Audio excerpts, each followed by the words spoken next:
Biden সরকার আমলে বাংলাদেশে যুক্তরাষ্ট্রের অর্থায়ন নিয়ে বোমা ফাটিয়েছেন দেশটির প্রেসিডেন্ট ডোনাল্ড ট্রাম্প।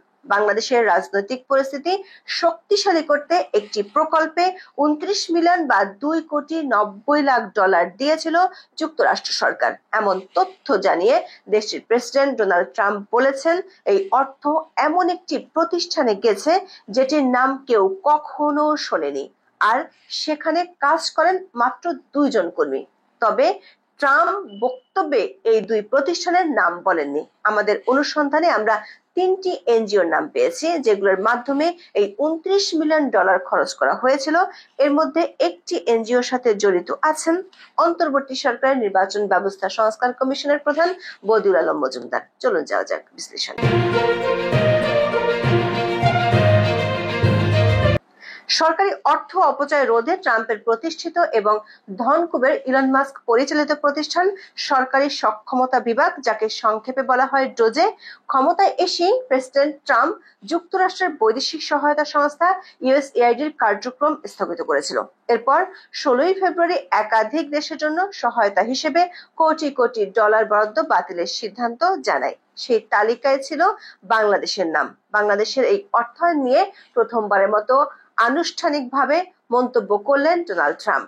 21 ফেব্রুয়ারি হোয়াইট হাউসে গভর্নরদের সামনে কথা বলেন যুক্তরাষ্ট্রের সবচেয়ে ক্ষমতাধর ব্যক্তি ডোনাল্ড ট্রাম্প। ওই দিন যুক্তরাষ্ট্রের বিভিন্ন অঙ্গরাজ্যের গভর্নররা বার্ষিক শীতকালীন সম্মেলনে যোগ দিতে ওয়াশিংটন ডিসিতে সমবেত হয়েছিলেন।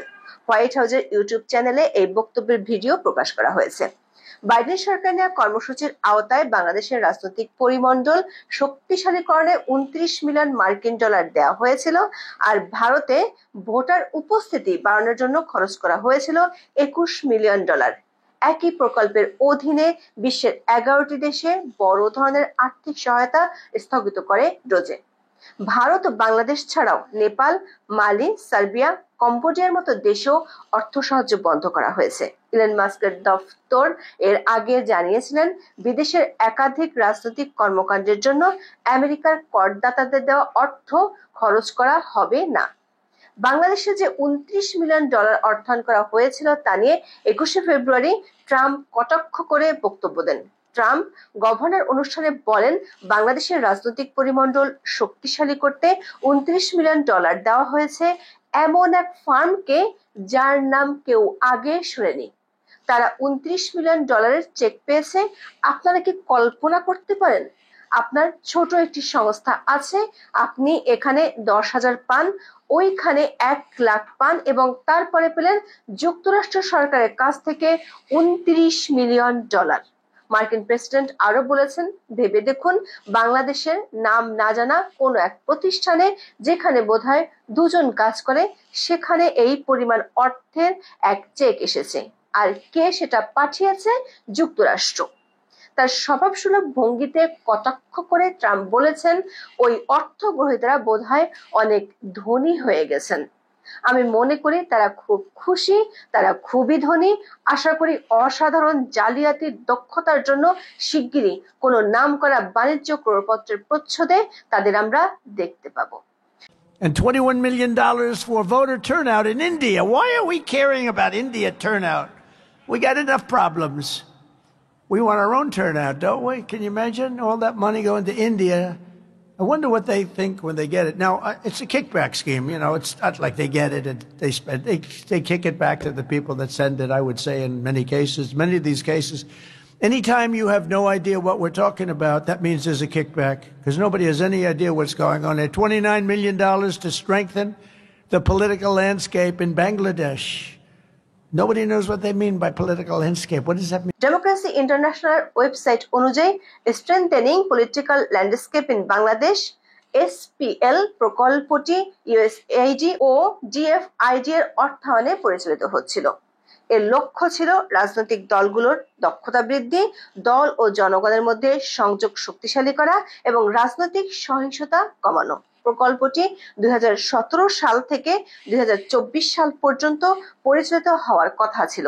আমাদের অনুসন্ধানে যুক্তরাষ্ট্রের এই 29 মিলিয়ন ডলার খরচ করার ক্ষেত্রে 3টি এনজিওর নাম পেয়েছি। এসপিএল নামের এই প্রকল্পে ইউএসএআইডি ছাড়াও যুক্তরাজ্যের ডিএফআইডির অর্থায়ন রয়েছে। ইউএস স্টেট ডিপার্টমেন্টের তথ্য অনুযায়ী মাঠ পর্যায়ে প্রকল্প বাস্তবায়ন করতে বাংলাদেশে স্থানীয় এনজিও বাছাইয়ের কাজ শুরু হয় 2016 সালে। 2017 থেকে এই প্রকল্পের কাজ শুরু হয়েছিল। পার্টনার সংস্থা ছিল ডেমোক্রেসি ইন্টারন্যাশনাল। 3টি এনজিওর মাধ্যমে এই অর্থ খরচ হয়েছিল। এনজিও গুলো হলো এশিয়া ফাউন্ডেশন, হাঙ্গার প্রজেক্ট এবং ওয়েব ফাউন্ডেশন। এর মধ্যে হাঙ্গার প্রজেক্টের সাথে জড়িত বর্তমান অন্তর্বর্তী সরকারের গঠিত নির্বাচন ব্যবস্থা সংস্কার কমিশনের প্রধান বদিউল আলম মজুমদার। তিনি 1993 সাল থেকে হাঙ্গার প্রজেক্টের কান্ট্রি ডিরেক্টর ছিলেন এবং 2003 সাল থেকে ভাইস প্রেসিডেন্ট ছিলেন। হাঙ্গার প্রজেক্টের ওয়েবসাইটে দেওয়া তথ্য অনুযায়ী এসপিএল প্রোগ্রামের অধীনে রাজশাহী, বাগেরহাট, সুনামগঞ্জ, সিলেট ও কক্সবাজার জেলার 25টি উপজেলায় এই প্রকল্প বাস্তবায়ন করা হয়েছে। তবে এনজিও ব্যুরোর নিয়ম অনুযায়ী কোনো বিদেশি কর্মসূচির বিস্তারিত উল্লেখের বিধান থাকলেও হাঙ্গার প্রজেক্টের ওয়েবসাইটে এসপিএল প্রোগ্রাম নিয়ে আরো কোনো তথ্য পাওয়া যায়নি।